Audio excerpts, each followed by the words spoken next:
Welcome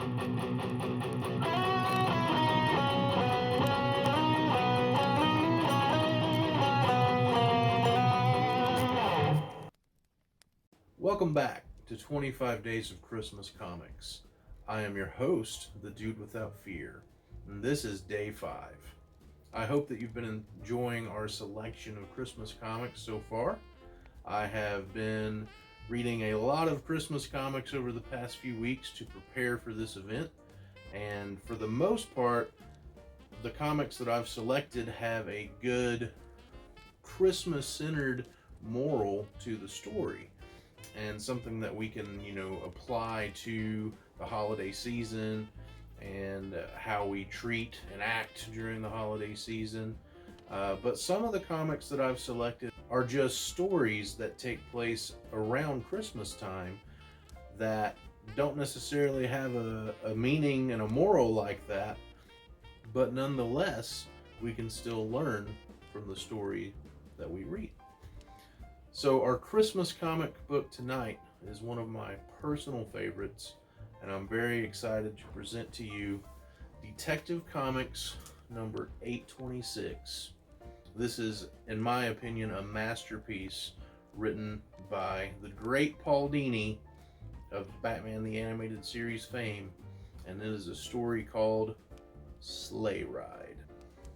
Now, even though this is a Batman comic book, it is actually a Robin story.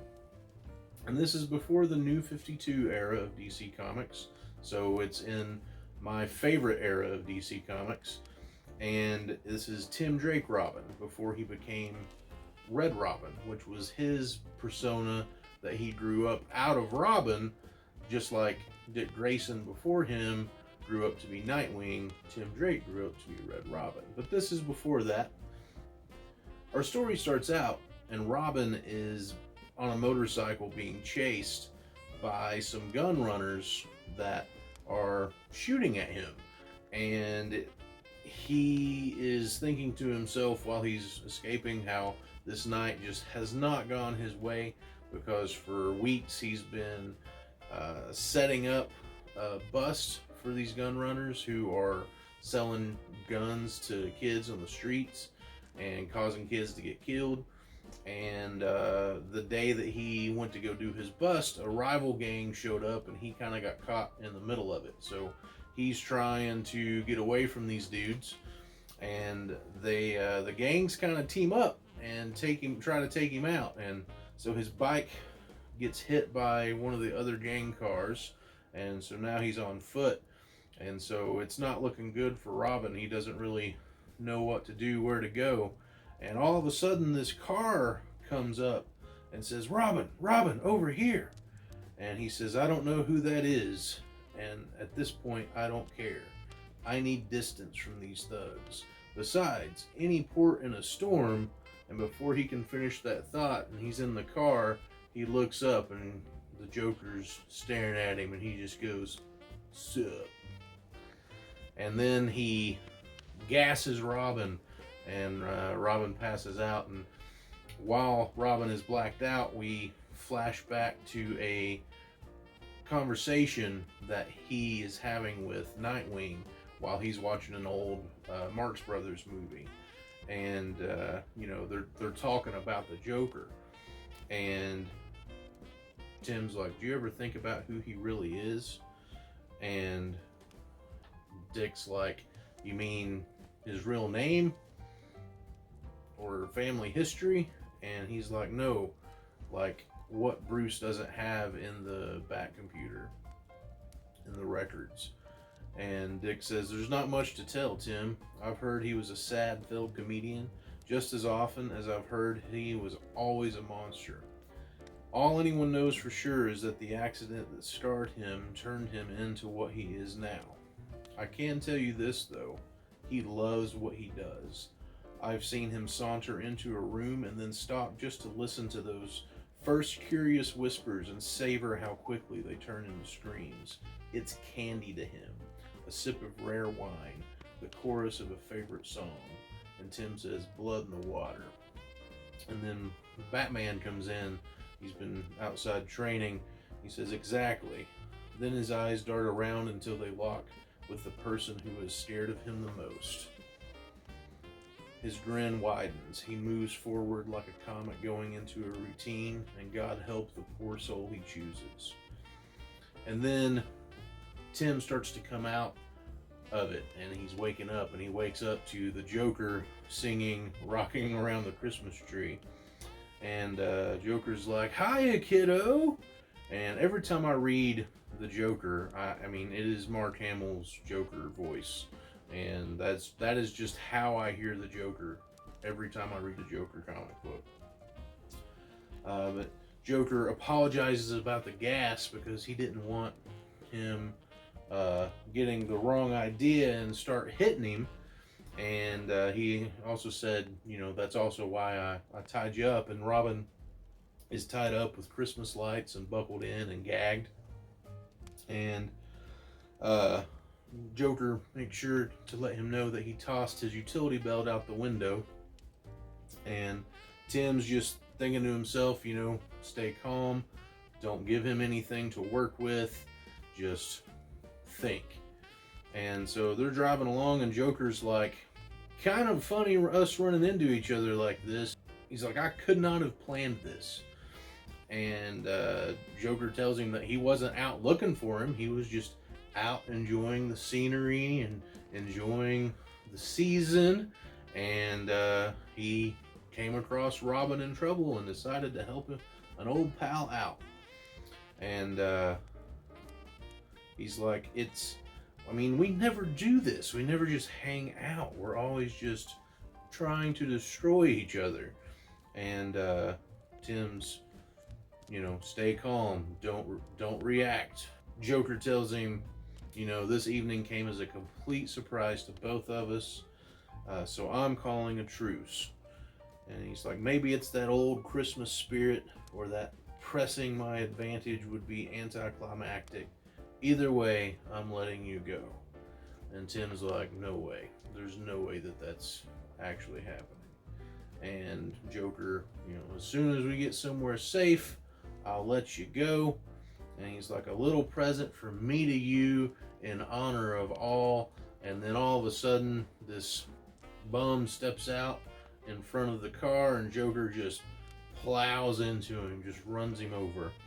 And Joker's like, oh my gosh, did you see that?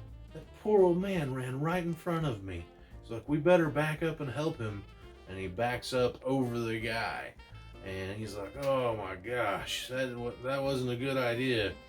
And he's like, why don't you look back and check on him? And Robin goes to look out the window, and he sees in the back seat a family whose car the Joker has stolen, that the Joker has murdered.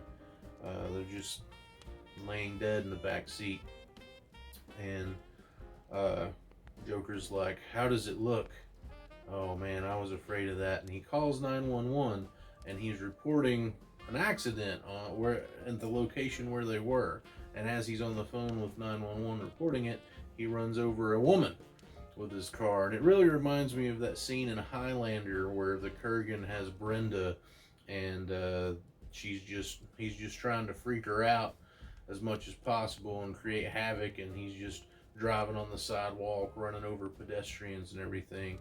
The Joker's just doing this to rile Tim up, to get to Tim, and to torture him, because Tim is, at this point, he's helpless, and he can do nothing but watch. He can do nothing to save these people. And so each person that the Joker hits is just another jab at Robin's heart. Robin curses him through the gag, and Joker's like, there's no need for foul language like that. The roads do get slippery. And then he plows into a whole group of people, just, carrying their Christmas presents on the sidewalk. Joker goes, you're kind of testy. Are you hungry? And so they swing into a drive-thru. And while they're in the drive-thru and Joker's ordering, Tim's like, okay, focus. There's a family in the back seat. Maybe they had a kid. Kids are always leaving stuff under the seats.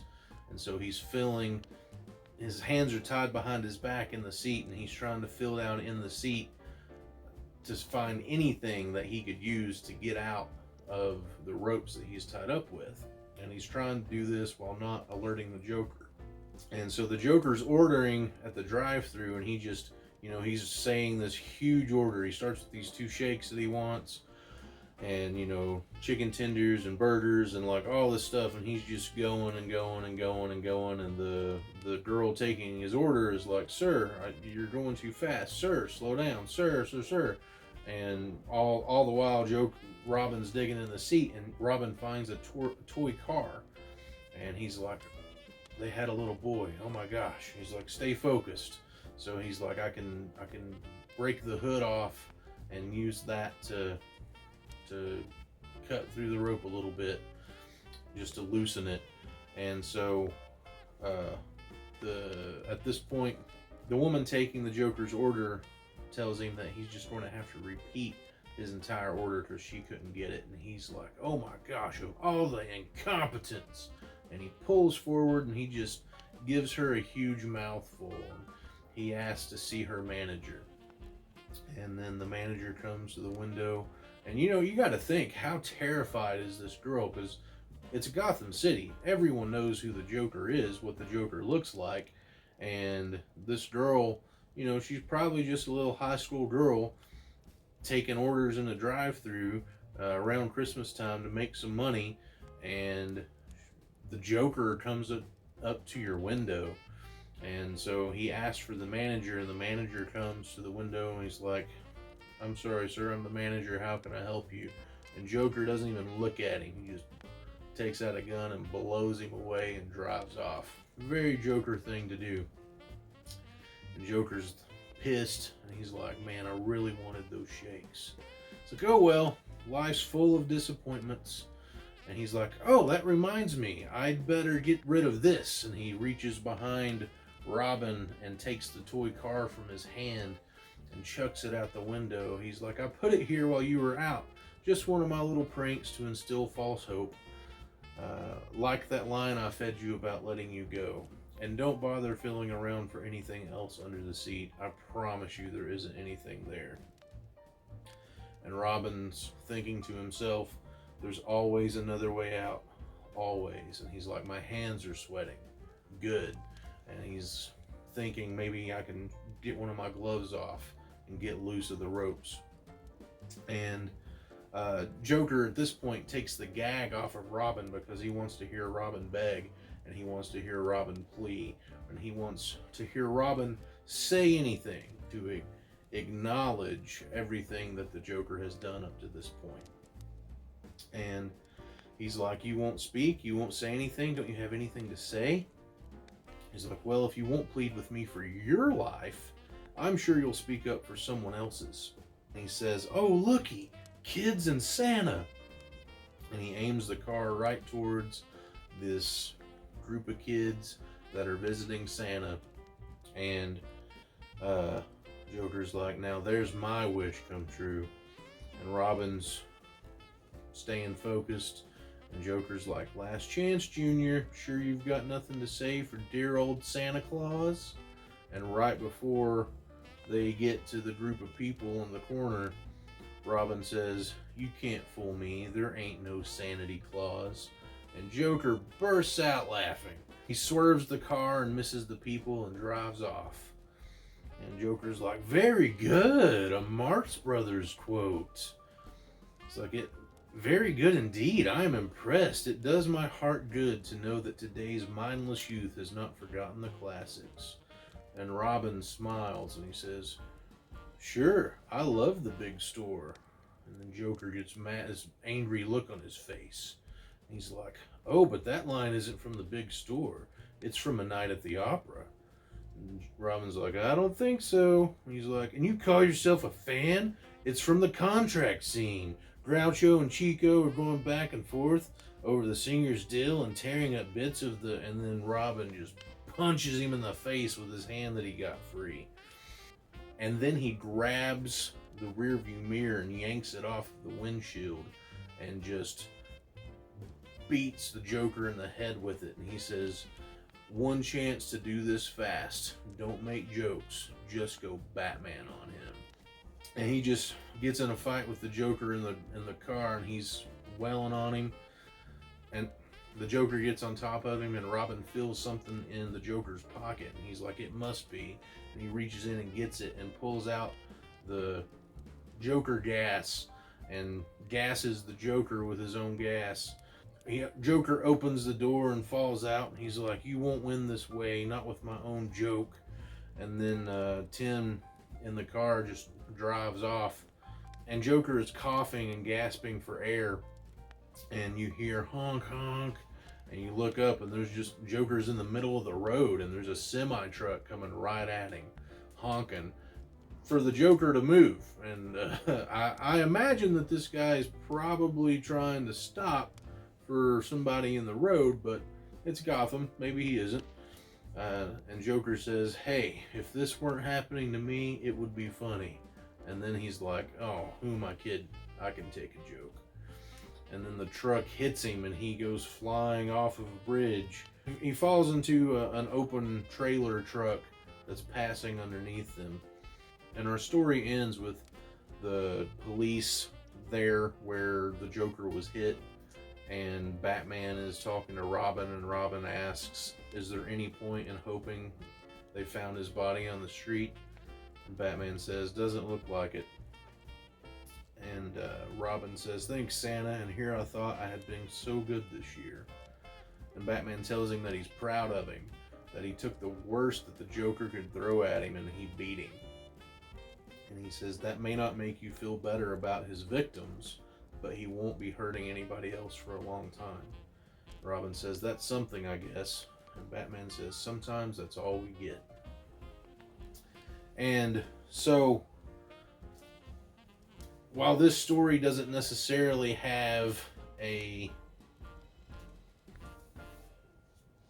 great Christmas moral to it, I do think that you can take something away from that story, and that is that no matter how hopeless your situation seems, no matter how bad it looks, don't give up hope, and keep fighting and keep trying, and you'll get through to the other side.